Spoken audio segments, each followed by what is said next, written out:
preparing to live stream the meeting, which is where we are now. Don't speak because it gives me the feedback. I'm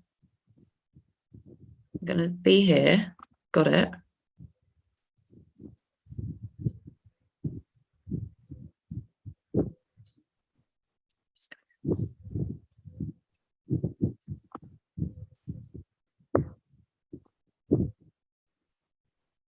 Today, I am joined by Ankur Pathak. Ankur was a chiropractor and acupuncturist for over 15 years, born and bred in Toronto. He is now a crypto YouTube influencer. He has flipped NFTs for 5 figures and enjoys public speaking and also blockchain advisory. Ankur, before we kick off, I need to explain why I'm dressed like this. This is a part of a running joke between the two of us. I think that's what we'd call it, but I'm supposed to look like Johnny Depp out of Pirates of the Caribbean. It has absolutely no reflection or relevance to the current Amber Heard and Johnny Depp case, and it's bad timing. But I mentioned that I looked like Johnny Depp in a video that we did on part of the course that we were on, and he said, he wouldn't do the interview unless I made an effort to dress like Johnny Depp. So here we are. Yeah, it's great to be here, and I actually didn't think you would go ahead and do it. So it's I wasn't willing to take the shit for not doing it. I think is I was like, I can either do it or I can not do it and get a load of shit for it. So here I am. Ankur, I'd love to talk generally about sort of what led you to investing and looking at crypto in the first place. My understanding is that you were initially looking more at mainstream financial investments, the kinds of stocks and shares that people are probably more familiar with. Can you tell me a bit more about that and then what led you down this road? Yeah, I guess, well, I'll take it back a little bit further. Brian Rose, London Real, for anyone who is watching, that's someone who I followed probably since 2016, 17, somewhere in and around there. He had a guest on named Tika. If you're in the crypto space, you'll know who Tika Twari is. Mentioned Bitcoin and everything else, and kind of, yeah, sounds interesting, but never pulled the trigger. So kind of let that be. Things kind of played out. Everything that happened in March 2020, we all know what happened then. And so I started to take control of my own finances at that time, which had to do with investing in the stock market or whatnot. And then lo and behold, Tika comes back on the show with Brian. And I'm like, this time I cannot avoid taking that chance of maybe he's right. Maybe there is something to this that's, you know, I already had a little bit of experience in the stock market and how things are manipulated and whatnot. So what he was saying, financial freedom, you get to own your assets and move it as you will. Yeah. That really spoke to me. So I said, let's just jump in and kind of see how it is. And then you just go down the road, right? Once you're in it, you're just down the rabbit hole and you never come back out. So that's kind of how everything started for me. What was the first thing that you invested in? Bitcoin. Obviously. Yeah, Bitcoin, and then the party gets started after that, right? Then you kind of roll around and all kinds of speculative things. And in terms of, if you can talk me through a little bit more about your general journey. So like, when did you first start investing in Bitcoin? That would be early 2020. Okay. Early 2020. And talk to me, because obviously I think we've probably been talking since September, October last year. 2021. Yeah. 2021. So talk to me a little bit about, like, obviously, you know, not in a huge amount of detail, but the general journey that you've been on, either with investments or, and like put some of the emotions in there as well, because we both know what it's like. It's a bit of a roller coaster. And certainly, like, look, the mainstream media is probably putting a lot of people off right now. So if you were to think about that journey, that transition, you know, how have you evolved in the space with your investments and your portfolio and your emotions as well? Yeah, that's a lot to unpack there. I know. Like, so look, over to you. so when I got in, and when anyone who got in around that time, you're in a bull run. So everything is uptrending, right? And so when you are naive, both in the stock, and it just so happens that the stock market and the crypto market are now in parallel. So whatever I was experiencing in the stock market was amplified because the same thing's happening in crypto. So, you know, as an immature investor, you just think everything's always going to go in the direction that you started. So for me, it was an uptrend. So you're just like, yeah, I'm going to hold it till it gets to here. And then, you know, you never think about taking profits along the way. You also panic, don't you? You're like, oh my God, if I don't buy it now, I'm never going to afford it. I've definitely done that. And so that's where, actually, that's a good point that you bring up, because if you listen to any savvy investor, especially in the stock market, they say, don't chase. It'll always dip back down. But at that time period, especially, I think it went from 2020, March 2020, all the way to about November 2021, right? Yeah. If you didn't get in, you literally missed out, right away. And so that's a bad habit to have when you're trying to invest. So Oh, yeah. one, not taking profits because you always think it's going to go up. And two is jumping into things too quickly and too heavy because you don't think you're going to ever get that opportunity again. So now where I am, and then now if you look from November 2021 to now, it just seems like it's never going to come back up, right? Everything's just kind of slowly gone down, and then you'll have these cliffs that happen. So you have the opposite mentality. Oh, I don't want to get in. I don't want to invest. Things are going to go lower, so I'm mostly on the sidelines until I can buy some more. So that's also a bad mentality. Yeah. Right? Because you're just looking at price action. You're not looking at fundamentals. So where I am now, there's maturity to it. I do my own research for what I believe in, and I buy when I can, as often as I can. Right. So I kind of do that. And I actually don't look at the price, to be honest with you. The only time price matters is I can get something for cheaper. Yeah. That's it. So now I'm more level-headed. I don't look at the charts. I know there's a lot of us, and I did in the beginning too, is always about the charts. Yeah, I could care less now. Interesting. Okay. And so if you're thinking about your journey more recently, obviously things are a little bit tighter. Have you changed anything about your portfolio, or are you just sort of sitting there and waiting for things to come back around, which they inevitably will? Yeah, the biggest change is not looking for capital gains as your sole way of making money, right? Yeah. So capital gains meaning, you're making profits on the things that you just hold.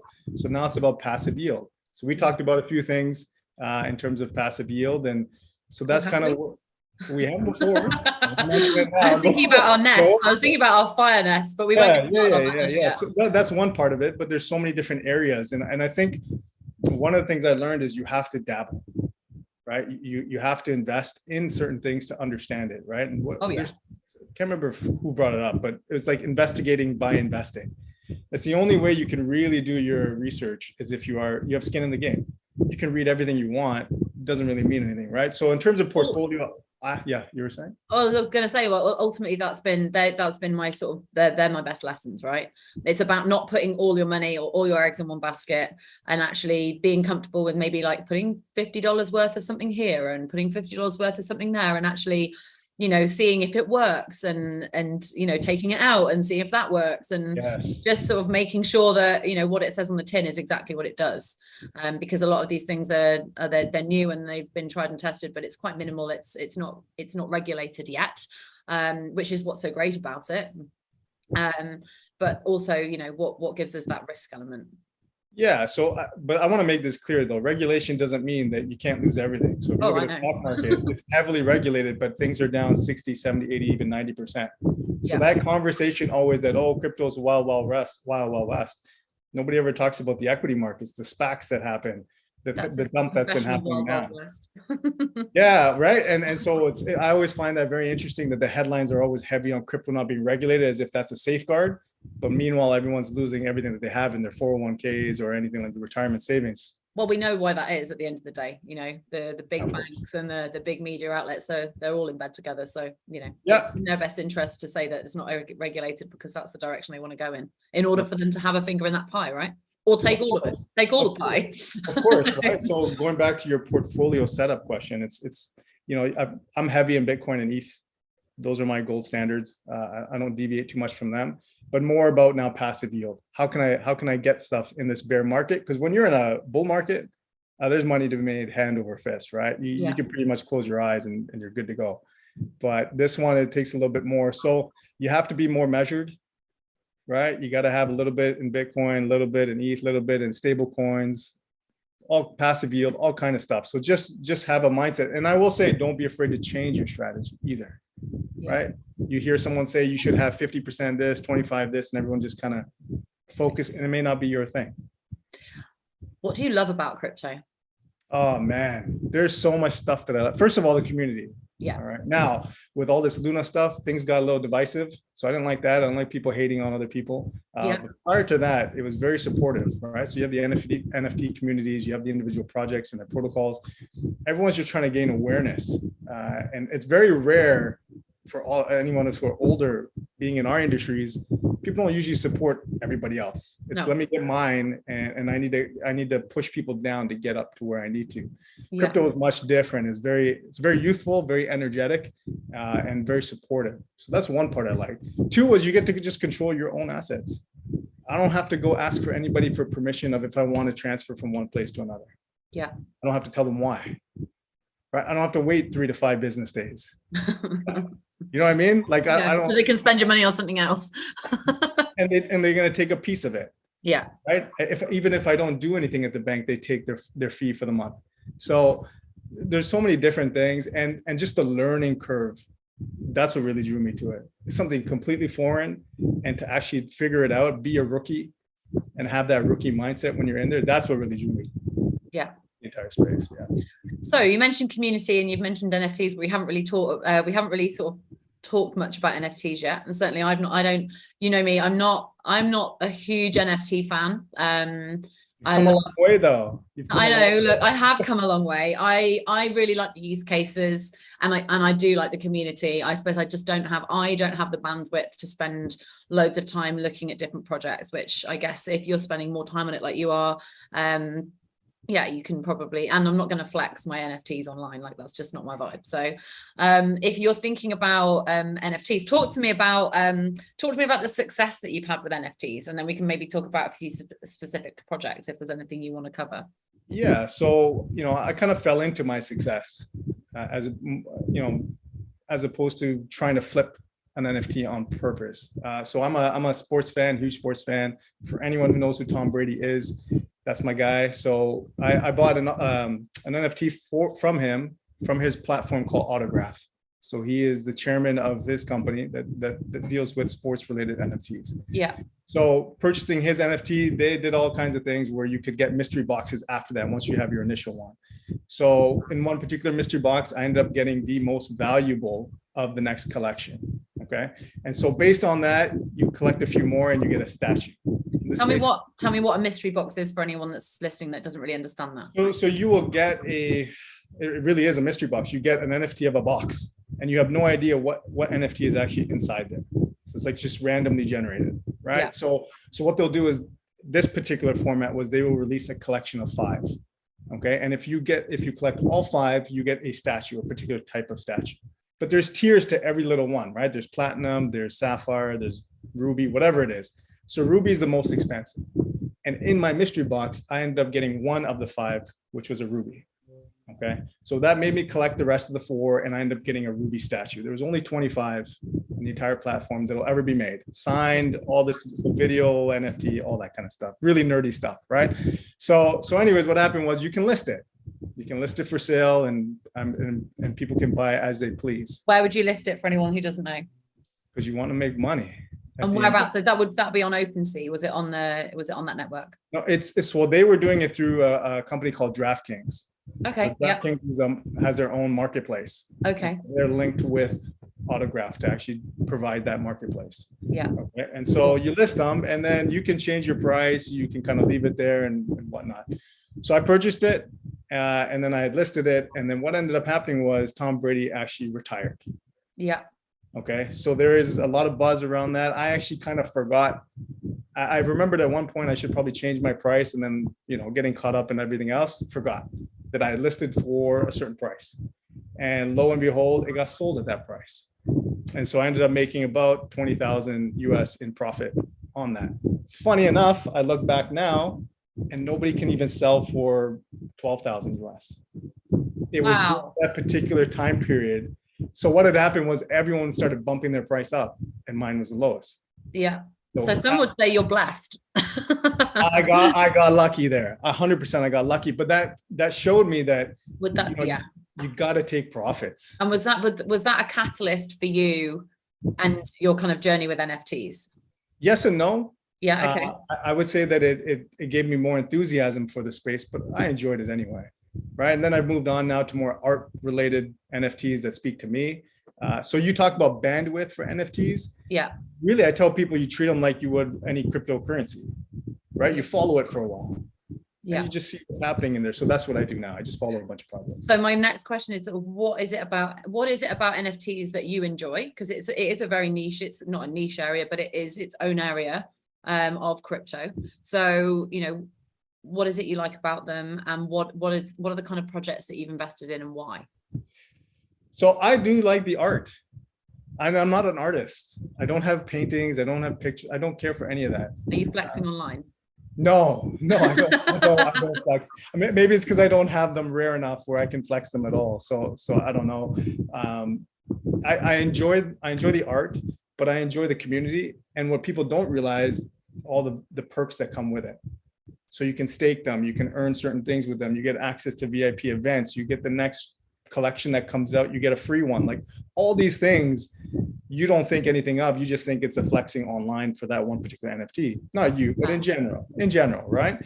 But I love the community part of it. It's it's a very vocal community, very supportive community. And that's how I gauge everything now. How big is the community there? Yeah. But no, I don't flex online. Damn it. And in terms of what projects, what specific projects, there was one called Meta Eagles, Crypto Bear, Crypto Bull, same artists. So I will say for anyone who thinks, well, how do I even know what's a good project? First, look at who's the artist creating the NFT. Do they have a history, even in traditional, right? Do they work with Marvel? Do they work with Warner Brothers? Do they do all that? And then kind of carry on with them through that. Because they're going to have a following, right? That's the point, isn't it? To get someone who's going to have some kind of following in the first place so that project can get traction. Following and credibility, right? They're actually credible artists who are going to make some very authentic pieces. So that's what you want, right? And so that's, like I tell everyone, don't worry about what others are doing with NFTs. Find something that you like, whether it's a theme, whether it's an art-based, anything. Just find what speaks to you. And then you don't worry about, well, can I sell this for 100 ETH or it's gone down to 0.1 ETH? Like you don't care anymore. Yeah. I guess it's just like buying a new pair of trainers. Yeah. Well, it is. It's kind of like you have to evaluate it in a different way and you might make money, but from your perspective, you're buying it because you like it. You're actually buying it because you like it, and it just happens to be part of something else that you're investing in that you may make money on, but you're not necessarily buying these anymore just to make money. True, but my trainers will never stay in mint condition. My NFTs. Well, I guess there are people that collect trainers, aren't there? So they probably would keep them in mint condition. That means they don't wear them. I'm pretty sure that there are now NFTs for trainers as well. Yes, Nike's all involved. Adidas is involved. Yeah, everybody's involved. Last time I went online and looked at trainers, I realized that the ones that I liked were like $5,000, and I was like, "That's mental." Like, I'm like, they were nice. No, so I could probably get an NFT for cheaper. In fact, I definitely can. Much cheaper. Much cheaper. Yeah. So people just look at headlines and they don't actually look under the hood. That's what I would say. That's what I would say people should do. When you're thinking about NFTs, so there's loads of, obviously, as with all of crypto, like one of the things that I love about it, whether it's NFTs or any other area, is that it's so progressive and it's constantly evolving and changing. All of the projects that you've mentioned there, are they all on the same network, different networks? Like where? Yeah, I would say my most recent one is on the Solana network. But other than that, they're all on ETH, right? Ethereum. Yeah. That's the platform. That's the one with the biggest volume. Cardano has theirs, but that wasn't a very pleasant experience when I bought land on Cardano. So I don't go back to that. Yeah, that's fair enough. And you and I both had an interesting experience trying to purchase land recently, didn't we? Yours was more interesting than mine. I mean, yeah.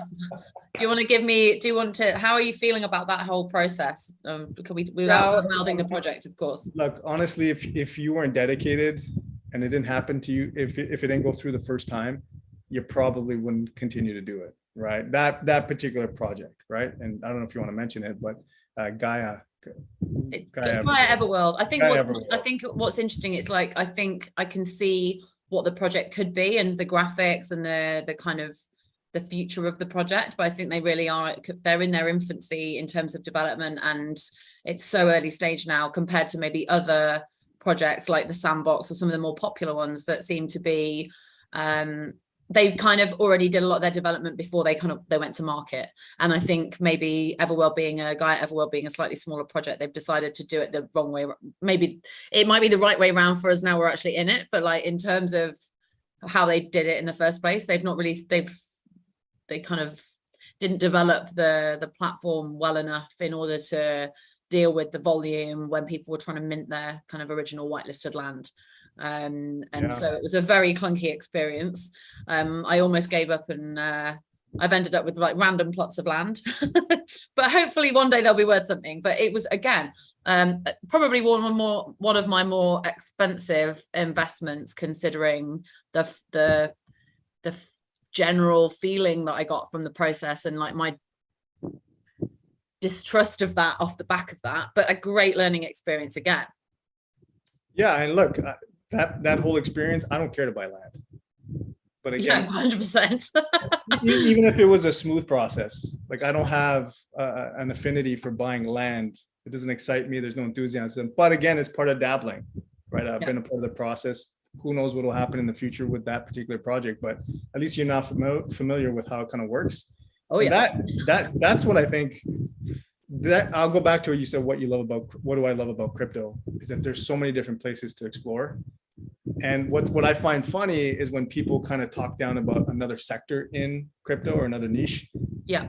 When they don't like being talked down from traditional finance in the same way. So it's like you can't have both, right? You can't say I want to be accepted by others, but then you kind of put others down within the same industry. So what I love is that you can explore whatever you want. You can jump into any project and say, hey, I'm new. You just tell them I'm new. And there will be countless people who are there to kind of help you guide you through that. So I do enjoy that.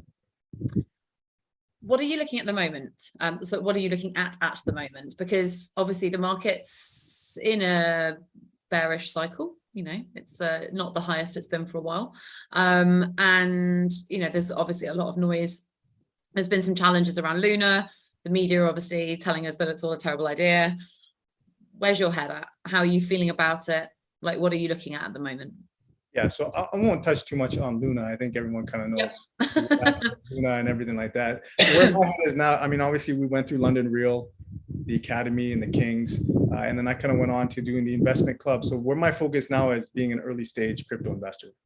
So one thing that is a constant, whether it's a bear market or a bull market, is if you can get into an early stage project, or if you can get in early on a crypto project, your gains, your influence, your networks will grow exponentially as the project kind of matures, right? Yeah. And this bear market is actually a great time because there's less attention, there's less money being thrown at these projects, and more time for people who aren't big entities, hedge funds or whatnot, to get some shine and get noticed, right? Yeah. So you can actually approach them and say, I want to help you build your project, which whatever influence I have, et cetera, et cetera. And you can get on these projects early. And then not only do you gain from the massive profits that can kind of come around when the bull market is there, but you've actually made networks. Yeah. Right. So where's my focus now is building influence, right? And I want to touch on that word influence, right? Because there's a negative aspect or perspective about social media influencing. I had it before I started as well. And it's not for clout. It's really to provide value. And you can do that by actually saying, hey, I have a following of some kind. I want to connect you to certain other people that can make your project, flourish the way you want. And so talk to me about your journey as an influencer, like how that came about in the first place. Yeah. I obviously know the answer to this, but talk to me about how you've done it, why you've done it, and obviously why you've continued doing it, because there's such a difference between starting something and actually continuing it. And you were definitely, how many videos are you on now? You hit 100 months ago. I don't know, but it's been 4 months of daily content is where we're at. Over 100. Yeah, over 100, maybe 140. Closer to 2. Yeah. So the way that it started was one of the particular modules in our London Real Kings touched on or challenged you to do 10 days of 10 vlogs. So a vlog a day for 10 days. And that for me progressed now to 4 months on daily vlogs, right? Why do I do it? One is because I enjoy providing value. That's one thing, right? In a new space. But two is when I have to share it to somebody, to the world, right? I have to do my research. It makes me better understand the content that I'm sharing to somebody else. And what's funny is I make mistakes. Yeah, right.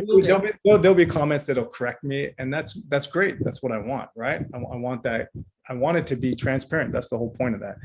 So it's been a great journey. It's so funny. We talk about this, right? In the beginning, you're so worried that what is someone going to say? My coworkers, my family, and then you realize nobody's watching, and you're like, wait, I want people to watch me. So it's so funny. Yeah. So it's like, so I admire those who literally just continue to make content and don't care about views or following or like. I mean, that's amazing that they do that. And I'll say this: those who can put in the work now, when that bull run comes, who's going to be at the forefront? It's the people putting in. So all the guys that you see now, guys and girls who are big influencers now, they started in 2016, Yeah. 2017. They went through all the times when no one's watching, and now they look like they're an overnight success. Yeah. So that's why I tell you as well. And I should be doing more. Yes. And look, at the end of the day, for everyone who wants to help other people, there's no better place to do it than social media, because you can hit the masses. It's at scale, right? So it's one of those. So even if only your friends and family watch, that's fine. Yeah. Is there anything else that you'd like to talk about that we don't think we've covered? Well, look, I know right now with markets being as they are, I think psychology, mental health, all of that are big conversations to have, because when you see people who say I've made, 1 million in crypto in a week, or, you get sucked into that. Well, if I don't, or if I lose money, either crypto's a scam or I suck. Yeah. Right? So it's one of those, and then you may have that on multiple things that you try, especially in the bear market, right? They're like, okay, this one didn't hit, so let me try this one, and then that one fails, and then you try, and it's not you, it's the market that's killing you. It's interesting, actually, and maybe we haven't really talked about this a lot, and I'm sure it'll come up in future interviews. However, in terms of, you're talking about being an early stage crypto investor, which is what you're looking for, right? And what you're doing. How do you evaluate a project? Well, there's something we learned which is called the 5 T's, right? You look at team, you look at traction, you look at technology, right? You look at the tokenomics, and then the terms and conditions. So there are certain criteria, like do they actually put their faces on the project? Yeah. Can you go on LinkedIn and see them, right? There's some projects that'll just show their NFT as their face. You don't know who they are. Yeah. That still doesn't guarantee you anything, right? So look, community is everything. So is there community around it? Do they have a social media presence that's legitimate? They didn't pay for their followers. There's not bots involved. So there is that kind of stuff. But I'll tell you this, at the end of the day, you kind of have to go a little bit on faith and gut feel when you speak to the people on the team. Yeah. Right.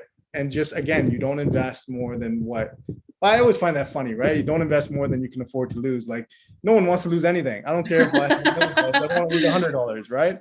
But it's one of those things that if you do lose it, you're not devastated, right? And so this will tie into the social media influence. If you want to get on to early stage crypto projects and you don't want to invest the capital, you don't have the money, that maybe they're asking 50,000, 100,000, you don't want to get in. Well, what better way to say that I can help you with my influence, right? Yeah. I can get your project in front of the right eyes or at scale. Yeah. Okay, let's get you on as an advisor, right? Like, there are certain things that come with being an influencer that you won't get if nobody knows about you. 100%. And so the best line that London Real has taught me through the course, it's not about who you know, because that's what I always thought, right? It's about who you know. It's actually about who knows you. Yeah. Doesn't matter who you know.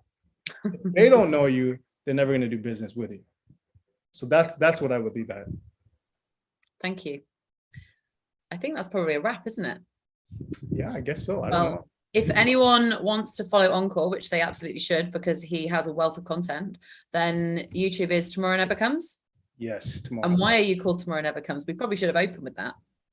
That's a good ending. I don't mind if we mind on that. Yeah, it was just something that my dad used to say when I was a kid.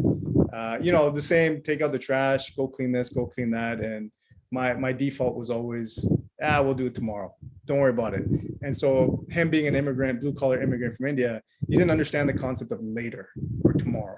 So he'd always be like, well, tomorrow never comes, right? And so, this story, we kind of talked about it, but then he eventually passed away pretty early due to cancer.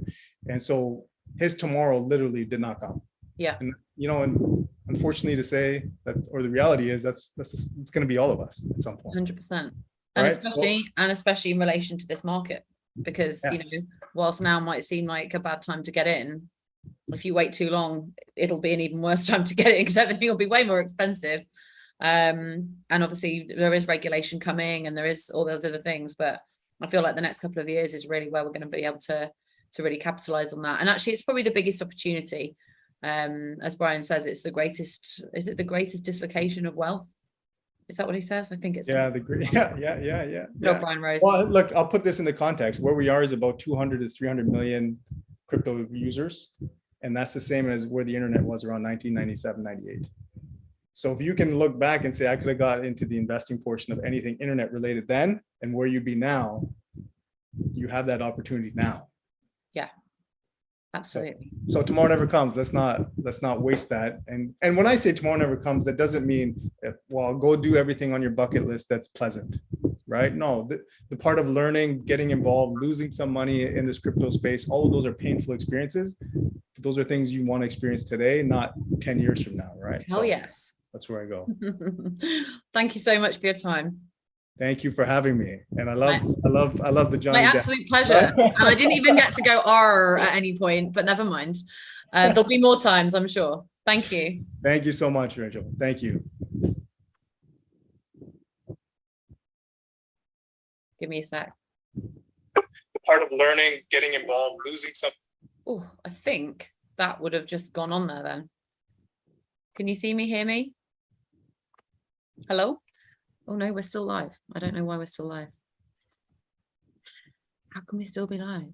We can't still be live because we're not connected to the internet.